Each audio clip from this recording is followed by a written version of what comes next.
Episode 2 of Couples of Beast in the Dark is, I don't know if it's comparatively worse but there's more tension in it. So, ooh, and more emo! If you wanted more emo in your yelling, this is the episode for you. So, episode 2. Mira mopes about Kyosuke possibly not being his father, which is where we left off in episode 1. He wants to confront him about this. He's afraid to because, oh, Seme, he might beat me again. Or, just have raunchy sex. Sometimes in these BL series, raunchy sex and beating them and raping them, they're all the same thing. It's kind of like Okana ga Nai, where the evil Seme dude tries to win Uke boy's love by raping him. Yeah, okay, no. Anyway, he makes a nice dinner and has all the fixings, like candles and everything, but that bastard comes home late, damn him. Then the next morning, on the way to school, Kazu and Utsunomiya get into an almost fight because Kazu is like in love with Mira and they almost have sex, but Mira only likes blood relatives, so sorry, Kazu. But he's willing to wait for Mira's Hargrave syndrome to be oppressed with medicine. Note, there's no cure for Hargrave syndrome. Sorry, Kazu. Meanwhile, rumor has it that Kyosuke is getting married to some actress woman, and Mira's not happy about it. Understandably, because, they're fucking each other. But he only wants Kyosuke's happiness, so fuck my feelings. Or rather his. Oh god. He wants to ask Kyosuke if he's really his. But he can't make himself say anything. Grow some balls, Mira. Grow some balls. You're supposed to be a guy, right? So then all goes fine in school. He and Kazu are eating outside by the field, eating some Mira's delicious bento because, as Kazu says, you'll be the perfect wife. And Mira's response, of course I will be. I'm good at cooking, and I'm great in bed. And, Kazu gets all butthurt because he can't be in Mira's bed, and then they have a discussion on how Senpai totally wants Mira's pants, and Mira doesn't mind because it's not like I'm a virgin anyway. Well, Mira, in true BL fashion, you're on your way to becoming a slut. Congrats! You're 20 lashes with this here riding crop I found. But everything is not okay. Kazu's all butthurt and everything, and they're enjoying this absolutely delicious bento, when all of a sudden, Shun's all, oh my god, Mira! Your father's been in an accident. Teacher wants you! Go! Go! Be free! Anyway.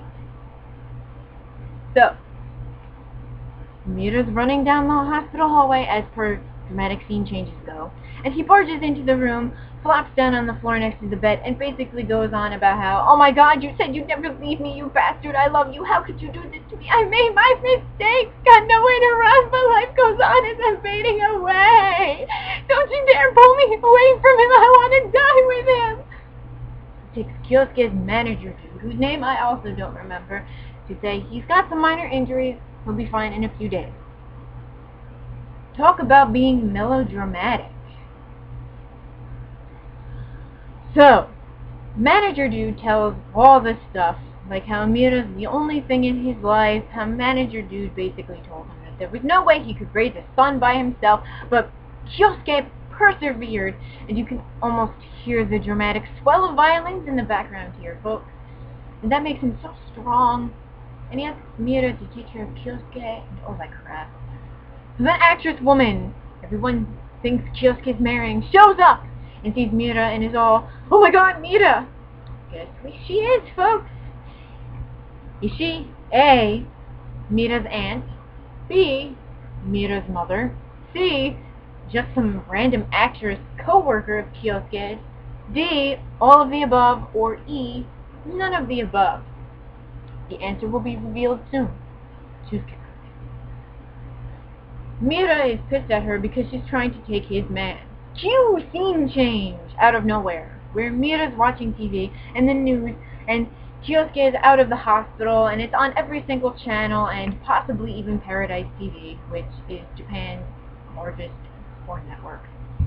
So then the doorbell rings, and Mira's all, who the fuck is ringing at this hour? Never mind, it's only like 3 in the afternoon.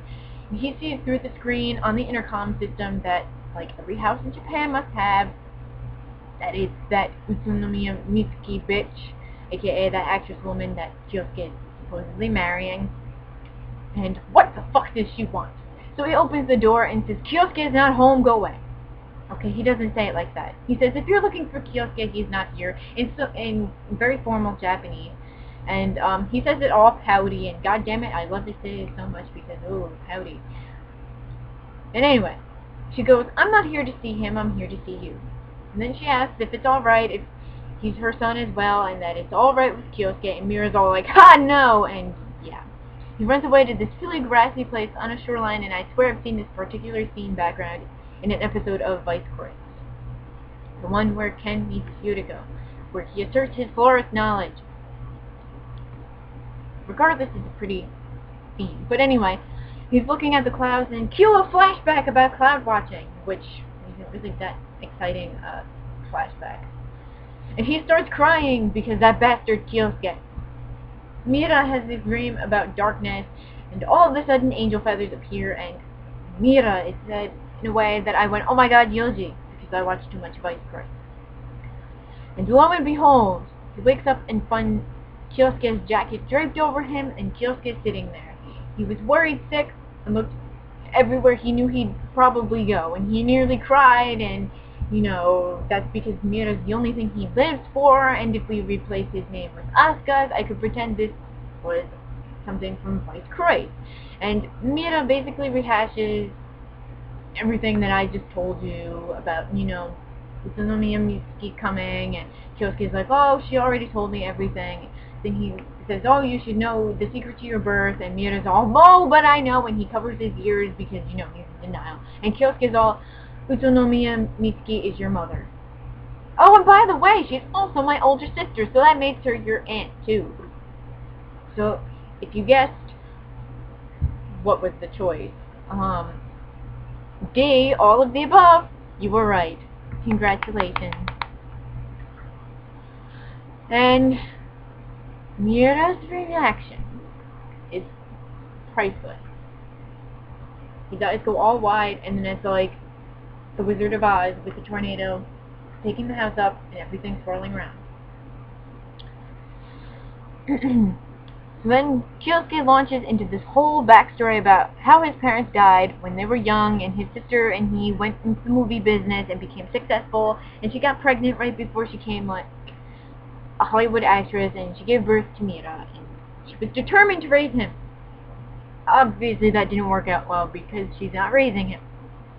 But that's all because, you know, she was given this once-in-a-lifetime chance. So Kyosuke, who was 14 and in middle school, yes, 9th grade, is considered middle school in Japan, and he raised Mira himself. Never mind the fact that this kid is 14 years old. What 14-year-old raises a kid? Anyway, cute I love yous, and that is how it ends. I shit you not, that is how it ends. Cue the credit rolls and everything like that, and that's how it ends. Overall, it was okay. I wouldn't exactly, you know, go out and recommend it to my friends, but if you liked Gravitation, I think you would really love this. And if you like over-the-top BL series, I think you'd like this too. And if you just want to see this because you're a masochist, then I don't know if you necessarily enjoy it, but hey, if you're a masochist, you like torturing yourself and bringing yourself pain anyway. So, you know, that's basically all there is to talk about Dark. The visuals and the voice acting were probably the only good parts about this. Voice acting is mostly because, you know, my favorite stay were in it, and you know, the visuals, well, they're not shit. It's not like some retro thing. Not that retro things shit, I am an old school gamer and everything, but, you know, visuals can't be any better. You know, the animation is smooth, and, you know, it flows, and, you know, the voice acting doesn't suck, and, you know, the characters, the characters, Mira kind of reminds me of Fujimori from Skisha, if you've ever seen that, where he's kind of like, sort of spunky, as in Uke, but he's not like, you know, he's kind of whiny, and he kind of fights, but he gives up too easily. And Kyosuke is kind of like your basic Sennin, except he emos a lot. And, what else?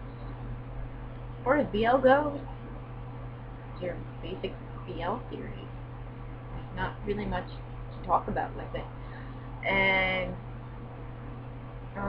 basically it. I would, if I didn't love Midori Colony Kazu, I would probably give this a pass. Because why else would you watch it aside from this day? I mean, maybe if you really like BL. I like BL, but I like good BL, and apparently it's very hard to find good BL anime series, and I seem to always find shit ones. Like, at some point I hope to do a review of Zetsui, wherein Koyasu Takehisa, who's done Zex from Gundam Wing, and Aya from Vice Croix, he plays Uke in this series, which is a little surprising. And he's kind of more of like a badass Uke in it, but it's very hard to imagine him as Uke. But anyway, I would give this show a pass unless you have a reason to watch it, like one of the say, or you like watching trashy BL, but it's not as bad as Okana Ganai, and Okana Ganai is probably like the worst BL anime in existence. So anything that's not Okana Ganai is probably 100 times better. So, like I said before, if you like Gravitation, you will probably love this. But if you're looking for something that doesn't have Sima Uke stereotypes, you best look elsewhere. So, I'd give this maybe a 2.5, maybe a 3 overall. It has its good points. It does have a story. It doesn't focus on the sex as much, but it gets points detracted because there's so much sex, and basically most of the supporting characters have no personality, and all the guys, from Utsunomiya Senpai to Kazu to like that random guy off the street, they're all in love with Mira, and they all want to get into his pants. And the only person who seems to only like Mira as a friend is Shun. But that's because, you know, he's less important than anyone else in the series. He's only there as kind of like a plot contrivance. And, you know, even Mitsuki doesn't really have much of a personality either. She's just a woman in the BL series, which you don't really find often, at least the ones that I watch. But yeah, we would get this pass. So, that's my review of Cookies in the Dark. I hope you enjoyed. I'm always looking to review other series, so if you have something that you want me to watch for anime, you know, comment below, shoot me a PM, or email me. My email should be in my profile, but you can also comment on my page. And I'm always looking to improve this stuff, so if you have any constructive criticism, note that I said constructive criticism, don't just be like, oh, this sucks. You can say, oh, this sucks, so please tell me why, and tell me how I can improve it. And I'm always looking to better myself. So, that's it. I will see you next time.